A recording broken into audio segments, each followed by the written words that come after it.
Bonjour à tous, bonjour à toutes, donc bienvenue sur cette chaîne, ce qui va vous présenter la deuxième vidéo concernant le chapitre 4. Quand je dis deuxième vidéo, je vais parler de la deuxième partie de ce chapitre, puisqu'on a vu les trois premières vidéos qui étaient relatives au contrat de travail. Donc là, je poursuis le chemin en introduisant cette fois la situation, les missions qui concernent les questions 2 de votre mission, non, les questions 3 de votre mission, identifier les moyens d'exercice du pouvoir disciplinaire de l'employeur. Donc là, pareil, je vais présenter le cours et ensuite on va présenter, je vais vous aider, vous donner des pistes pour pouvoir réaliser la première situation.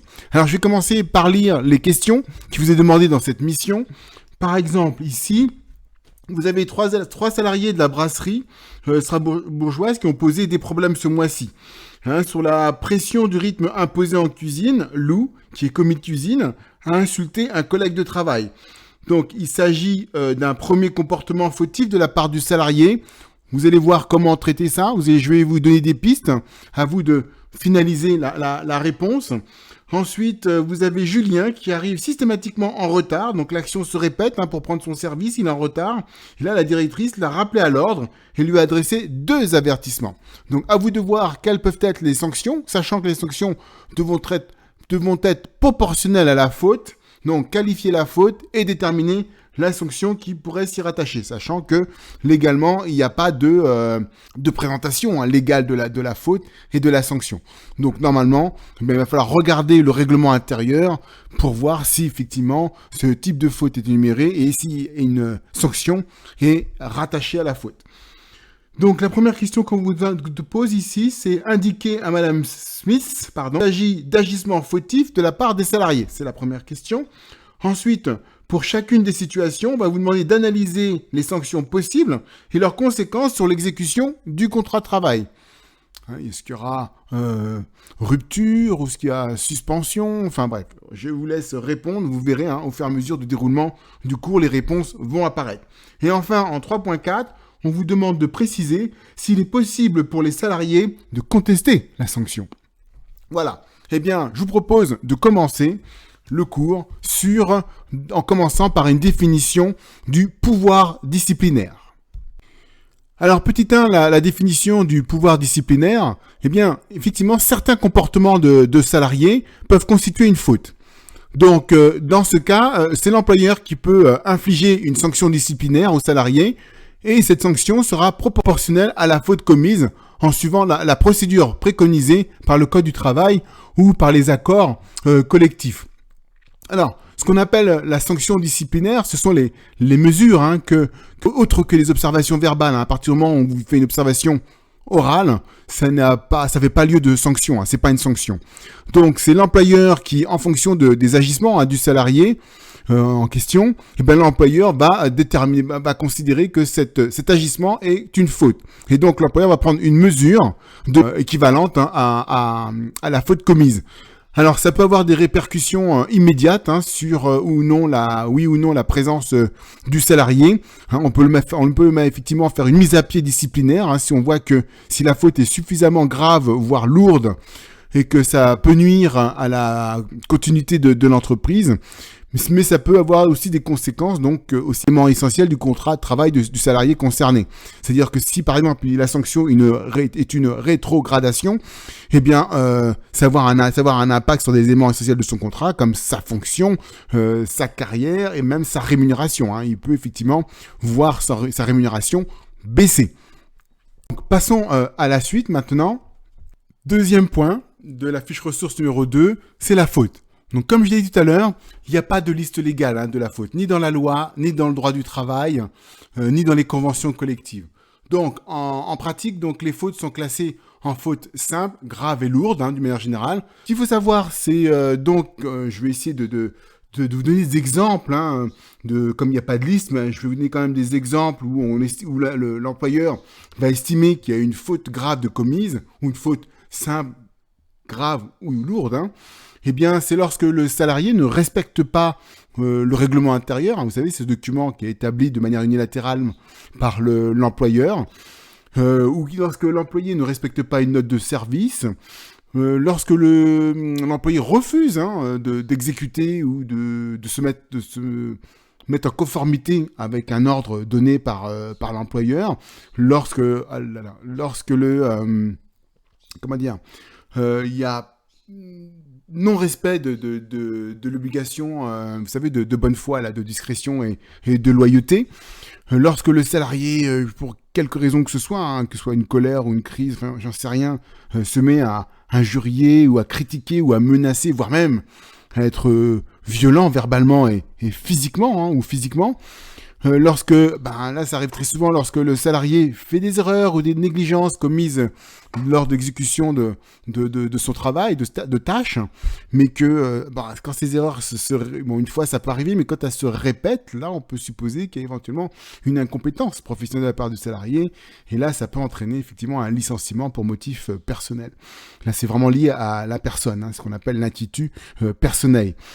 Alors là il y a le côté, il peut avoir aussi considéré comme une faute, et là j'y attache beaucoup d'importance, c'est tout ce qui est harcèlement, que ce soit moral ou sexuel.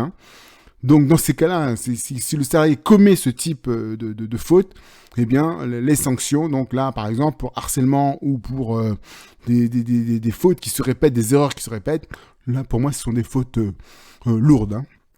Donc là on passe directement à la procédure de licenciement.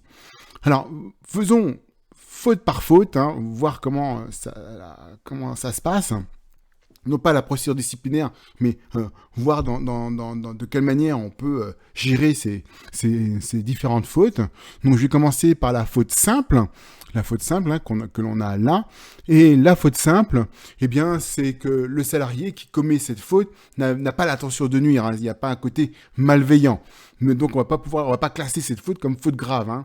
La faute, eh bien, a une cause réelle et sérieuse de licenciement.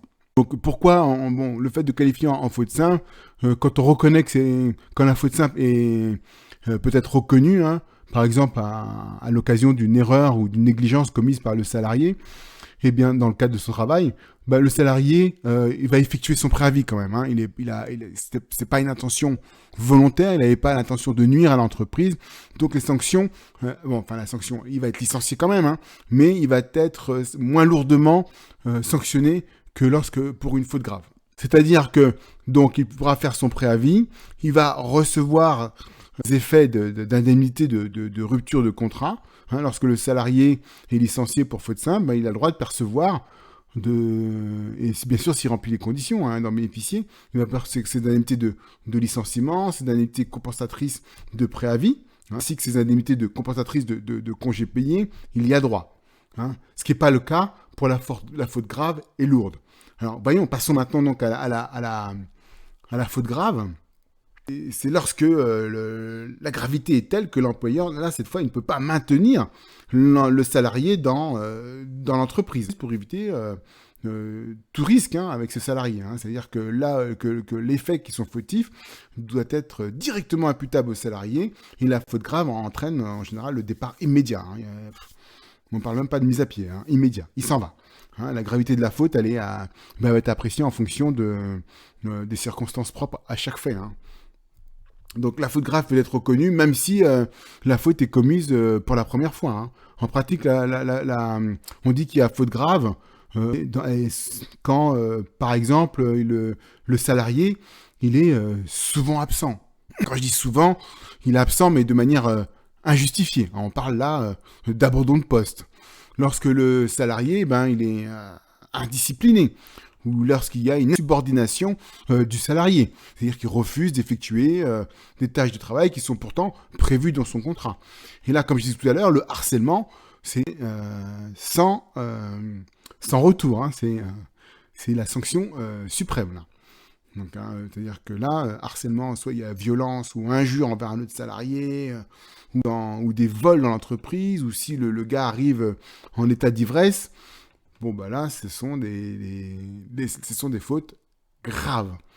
Là, les effets que ça va avoir sur le contrat, il y a rupture, effectivement, du contrat, immédiate. Mais le problème, c'est que les indemnités de licenciement et les indemnités compensatrices de préavis ne sont pas versées au salarié. Là, il ne reçoit rien. Et quant à l'indemnité compensatrice du congé payé, s'il remplit les conditions, bon ben là il va les recevoir. Mais l'indemnité de licenciement et l'indemnité compensatrice de préavis, il n'y en a pas. Hein, il s'en va direct. Il ne fait même pas son préavis et en plus il ne touche pas son indemnité compensatrice. Alors passons maintenant à la troisième faute, hein, la faute lourde. La faute lourde là, elle est d'une singularité grave. Hein, c'est-à-dire qu'elle est vraiment particulièrement grave. Donc là il y a vraiment une volonté ici du salarié de nuire à l'encontre de l'entreprise ou alors à l'encontre de l'employeur. Donc là, la faute lourde elle justifie la rupture immédiate du contrat de travail. C'est l'employeur donc qui doit bien sûr dans ce cas-là apporter la preuve de cette intention de nuire. Et en l'absence de preuve, par contre, la faute lourde ne peut pas être retenue. Hein. Donc, il faut vraiment l'employeur doit être sûr de son coup, il doit être sûr qu'il va pouvoir démontrer qu'il y a eu une volonté de nuire du salarié. Donc, dans quel cas on est en présence de fautes lourdes, lorsqu'il y a une dégradation volontaire de l'outil de production, lorsqu'il y a violence physique et menace de mort envers l'employeur, lorsqu'il y a par exemple, on a vu le cas il y a 2-3 ans déjà, séquestration dans les usines du Nord, je ne sais plus quelle entreprise c'était, je crois que c'était Air France, hein. Donc c'était pas une usine, c'était Air France, où l'employeur avait été séquestré par des salariés. Lorsqu'il y a détournement de clientèle au profit de la concurrence, par exemple, lorsque le salarié divulgue des informations secrètes, je sais pas, la recette de Coca-Cola, c'est juste pas pensable. Lorsqu'il y a par exemple un blocage de l'accès d'entreprise de la part de salariés non grévistes qui empêche donc le blocage des salariés grévistes par des salariés non grévistes, là, c'est une faute lourde. Et les effets que ça a sur le contrat, ça fait que, comme pour la faute grave, l'indemnité de licenciement et l'indemnité compensatrice de préavis ne sont pas versées aux salariés. Et il reçoit donc une indemnité compensatrice de congés payés s'il remplit les conditions. Donc là, il reçoit quand même ses congés payés. Ça a défilé. Donc, troisième point, les sanctions disciplinaires. Donc, comme on l'a dit tout à l'heure, il n'y a pas de liste de sanctions. Les sanctions peuvent être les suivantes. Ça peut être un avertissement ou un blâme. Donc, une mise à pied. Ça peut être une mutation, une rétrogradation. Ou alors, le licenciement pour faute simple, grave et lourde. Comme on l'a déjà dit, il me semble que j'ai l'impression de me répéter. Mais bon, c'est pas grave. Les sanctions discriminatoires sont interdites. C'est-à-dire qu'on ne va pas sanctionner un salarié parce qu'il est blanc. On ne va pas sanctionner un salarié parce que c'est un homme. D'accord ? On ne va pas sanctionner un salarié parce que c'est un hétérosexuel. On ne va pas sanctionner un salarié parce que c'est un chrétien. D'accord ? Donc, que ce soit des raisons donc, de genre, de couleur de peau, d'orientation sexuelle, pour des raisons religieuses, on ne sanctionne pas un salarié. C'est interdit.